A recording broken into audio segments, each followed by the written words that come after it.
राधे राधे, जय श्री कृष्णा। जन्माष्टमी कब है, किस तारीख को मनाई जाएगी, अष्टमी तिथि कब लगेगी और कब समाप्त हो जाएगी, कृष्ण भगवान के जन्म का समय क्या रहने वाला है, पूजा विधि क्या होगी, किन चीज़ों का हमें ध्यान रखना है, सब कुछ आज की इस वीडियो में मैं आपको बताने वाली हूं। तो आप लोग वीडियो में अंत तक ज़रूर बने रहिए। नमस्कार, मैं दीपिका पांडे आप सभी का स्वागत करती हूं हमारे यूट्यूब चैनल में। उम्मीद करती हूं आप सभी अपने अपने घर में खूब खुश होंगे और स्वस्थ होंगे। सबसे पहले बात करते हैं 2026 में किस दिन हमें अष्टमी मनानी है, मतलब कि व्रत हमें किस दिन रहना है। तो मैं आप लोगों को बता देती हूँ कि 4 सितंबर को रात में 2 बज के कुछ मिनट से अष्टमी तिथि स्टार्ट हो रही है और 5 सितंबर 12 बज के 13 मिनट तक अष्टमी तिथि रहेगी। तो व्रत किस दिन रखना है, जिनको भी व्रत रखना है उनके लिए बता देती हूँ कि वो लोग 4 सितंबर को अपना व्रत रख सकते हैं, क्योंकि उदय तिथि के अनुसार अष्टमी तिथि हमें मिल रही है 4 सितंबर को सुबह हमें मिल जाएगी। तो 4 सितंबर को आप लोग व्रत रख सकते हैं इस तरीके से। और फिर उसके बाद आप लोगों को क्या करना है, आप लोग सुबह से नहा धो के पूजा पाठ वगैरह कर लीजिएगा और पूजा पाठ करने के बाद रात को 12 बजे खास करके भगवान का जन्म जब होता है तो उसका पूजा का मुहूर्त है 11:57 से 12:43 तक पूजा का मुहूर्त है। उस बीच आप लोगों को पूजा करनी है। जो लोग भी रात में पूजा करते हैं, जन्म वगैरह कराते हैं, उनके लिए। जो लोग जन्म नहीं करवाते हैं वो लोग अपना शाम को भगवान की पूजा कर सकते हैं, धूप दीप अगरबत्ती जला करके अपना प्रसाद वगैरह चढ़ा करके। माखन और मिश्री आप लोग प्रसाद में ज़रूर रखिएगा, क्योंकि माखन और मिश्री भगवान कृष्ण का अति प्रिय भोग है। तो आप लोग ये ज़रूर रख लीजिएगा। माखन और मिश्री का भोग बना करके वो अपना लगा दीजिएगा। झूला ज़रूर झूला दीजिएगा इस दिन। अगर कोई ऐसा व्यक्ति मेरी वीडियो को देख रहा है कि जिनके भी अभी तक संतान सुख की प्राप्ति नहीं हुई है, तो वो लोग पति पत्नी दोनों लोग मिलकर भगवान कृष्ण का इस दिन व्रत रखेंगे और उन्हें झूला ज़रूर झूला दीजिएगा। ऐसा करने से माना जाता है कि साल भर के अंदर उनकी गोद में भगवान कृष्ण खुद आते हैं। तो आप लोग ऐसा ज़रूर कर लीजिएगा। फिर आप लोगों को और किन चीज़ों का ख्याल रखना है, जन्माष्टमी भादव मास के कृष्ण पक्ष के अष्टमी तिथि को मनाई जाती है, ये मैं आप लोगों को बता दूं। और फिर मैं आप लोगों को एक बात और बता देती हूँ कि जन्माष्टमी के दिन आप लोग अगर लड्डू गोपाल आप लोगों के घर में हैं तो आप लोग उन्हें भी नए कपड़े पहना दीजिएगा। सुबह के टाइम भी पूजा करते समय और शाम के टाइम भी उनके वस्त्रों को आप लोग बदल दीजिएगा। बांसुरी वगैरह आप लोग ज़रूर बदल दीजिएगा। मोर पंख आप लोग ज़रूर रखिएगा। ये भगवान कृष्ण की सारी चीज़ें बहुत ही प्रिय चीज़ें हैं। झांकी वगैरह सजा लीजिएगा। उनके जन्म अगर आप लोग करवाते हैं तो भी, जन्म नहीं करवाते हैं तो भी आप लोग साड़ी वगैरह से जो झांकी वगैरह बनाते हैं तो आप लोग जैसे मंडप टाइप का बनाया जाता है तो वो सारी चीज़ें आप लोग बना लीजिएगा। और फिर आप लोगों को किन चीज़ों का ख्याल रखना है, आप लोग अगर व्रत में हैं तो सारी चीज़ें खा सकते हैं। इसमें सारी चीज़ें का मतलब ये है कि आप लोग नमक वगैरह भी खा सकते हैं, मीठा वगैरह भी खा सकते हैं। लेकिन आपके यहाँ व्रत रखने की क्या परंपरा है, जैसे कि कई जगहों पर सिर्फ जल पर व्रत रखा जाता है, कई जगहों पर जल फल पर व्रत रखा जाता है और कई जगहों पर नमक वगैरह खा के भी व्रत रखते हैं। तो आप लोग देख लीजिएगा अपनी शारीरिक क्षमता के अनुसार कि आप लोग किस तरीके से व्रत रख सकते हैं। आप लोग उस तरीके से अपना भगवान कृष्ण का जन्म अष्टमी का व्रत आप लोग रख सकते हैं। वैसे इसमें कोई बाउंडेशन नहीं होता है कि ये चीज़ें खानी है, ये चीज़ें नहीं खानी है। सिर्फ अन्न को छोड़कर इस दिन अन्न का सारे लोग त्याग करते हैं।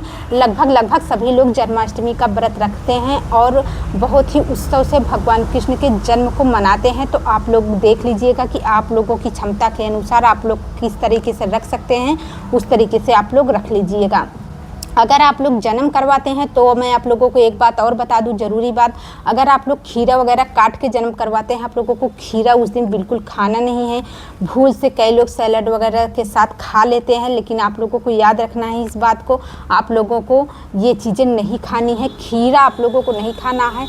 अगर खीरे से जन्म करवाने के बाद आप लोग जो उसका आगे वाला भाग होता है उसे मिट्टी में दबा दिया जाता है और जो उसका पीछे वाला भाग होता है उसे प्रसाद के रूप में आप लोग ग्रहण कर सकते हैं। लेकिन जन्म करवाने के बाद, जब भगवान का जन्म हो जाए उसके बाद प्रसाद के रूप में खुद भी खा सकते हैं और अपने परिवार में भी बांट सकते हैं। ये सारी बातें हो गई। कई लोग आजकल जैसे कि अपने बच्चों का जन्म दिवस मनाते हैं, केक वगैरह काटते हैं, तो इस तरीके से भी आप लोग कर सकते हैं। अगर आप लोगों की इच्छा है तो आप लोग इस तरीके से भी कर सकते हैं, केक वगैरह कटवा सकते हैं। तो ये सारी चीज़ें आप लोग देख लीजिएगा। पीले वस्त्र, मुकुट, ये सारी चीज़ें भगवान के लिए ला के रख लीजिए। अभी से अभी समय है, इसीलिए मैं आप लोगों को वीडियो दे रही हूँ कि आप लोग अपनी तैयारी कर लें।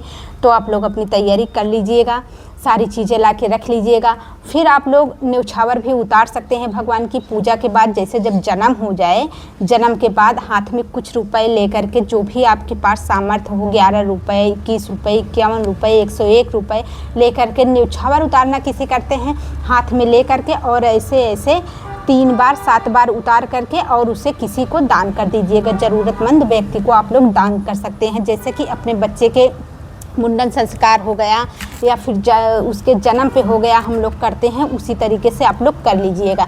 जिनके घर में लड्डू गोपाल नहीं है वो लोग कोई फ़ोटो वगैरह रख के भगवान कृष्ण की पूजा कर सकते हैं।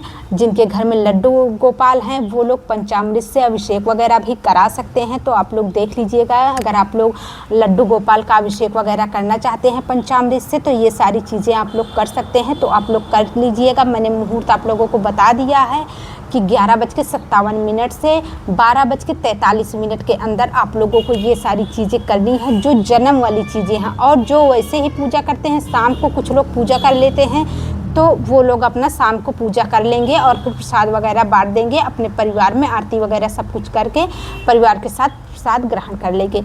एक बात मैं आप लोगों को और बता दूं कि ये सारी जो पूजा होती है, इसमें आप लोग अपने बच्चों को ज़रूर बैठाला करिए, क्योंकि उन्हें भी अच्छा लगता है। हमारा 1-2 त्यौहार ही ऐसा होता है जो कि बच्चे बहुत ही एंजॉय करते हैं। तो आप लोग इसमें बच्चों को ज़रूर शामिल कीजिएगा। जब बच्चे हों घर पे तभी आप लोग ये सारी चीज़ें करिएगा।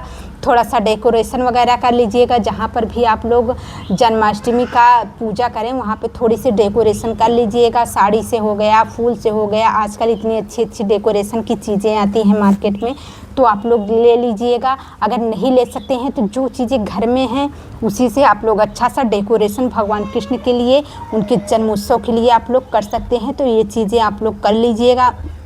कई जगहों पर जैसे कि लोगों को झांकी वगैरह में जाना होता है, डांडिया वगैरह में जाना होता है, तो वो लोग वहीं पर अपना मना लेते हैं जन्माष्टमी का त्यौहार। तो आप लोग एक बार अपने घर में पूजा करके जाइएगा, फिर अगर आप लोग वहाँ पे जा रहे हैं तो वहाँ पे आप लोग दोबारा से सेलिब्रेट कर सकते हैं इस त्यौहार को। तो इस तरीके से आप लोगों को कर लेना है।